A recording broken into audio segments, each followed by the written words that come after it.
Dieu est l'amour. Il est ce point qui crée un autre point, qui est donc l'ego. Dieu est considéré comme un point, puisque vous ne le voyez pas comme un corps. Mais il est possible de devenir divin à son tour, et votre ego qui est un point s'associe au point qui est Dieu, et vous êtes réellement Dieu dans un corps. Cela est un sentiment très intelligent, c'est une prouesse mathématique.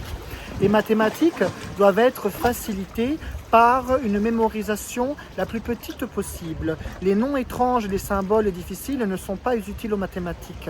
Il faut se rappeler les outils utilisés pour résoudre un problème et cela permettra de vérifier la prouesse, en tout cas l'intelligence, la perspicacité et la réalité d'une personne qui résout un problème mathématique. Les mathématiques sont un outil pour la physique, domaine de la science. Ainsi, Dieu veut que nous soyons réels. Dieu est divin, l'amour est divin.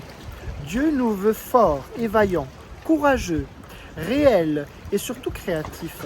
C'est ce que Dieu désire afin que nous puissions mériter son miracle. Le libre arbitre que Dieu nous présente est réellement un choix véritable. Vous devez choisir de vous laisser aller vers la nature qui vous mène jusqu'à l'espoir.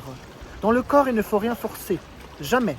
Parce que lorsque vous êtes dans ce laisser-aller naturel, méditatif, vous devenez vigilant, réaliste, sensible.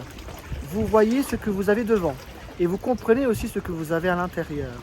Par contre, le libre arbitre, lorsque vous choisissez la couleur indigo, qui est le non-choix, car dans nos glandes, nous avons des réactions biologiques colorées avec nos hormones, mais nous n'avons pas d'indigo. L'indigo nous montre donc que le libre arbitre est un choix coloré, que lorsque vous arrivez à l'espoir, qui est donc bleu comme le ciel, vous devez vous laisser aller à la méditation violette, parce qu'après le bleu, il y a l'indigo que vous ne devez pas choisir. Vous vous laissez aller, vous faites ce saut, vous arrivez au violet qui vous mène au rose, et voilà le libre arbitre. Parce que le rose est la conscience, c'est le plaisir, c'est la réalité, c'est la bonne santé. Ainsi, Dieu nous montre comment il est possible de vivre sa vie de façon divine en ayant confiance dans la nature pour vivre son miracle et se laisser aller bien sûr donc à l'espoir. Dieu est amour. Il vous montrera toujours que lorsque vous choisissez bien avec votre libre arbitre, qui de toute façon, par compréhension logique, vous savez toujours lorsque vous faites du bien ou du mal. Vous le savez. C'est très facile de savoir qu'est-ce qui est bon, qu'est-ce qui est mauvais.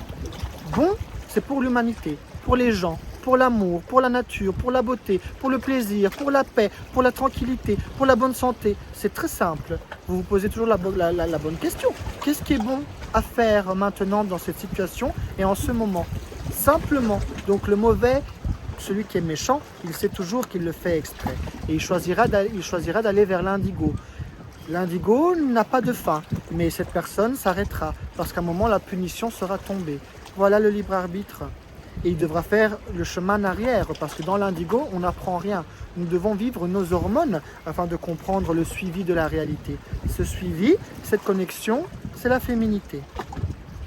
Atlantis Lux et la roche.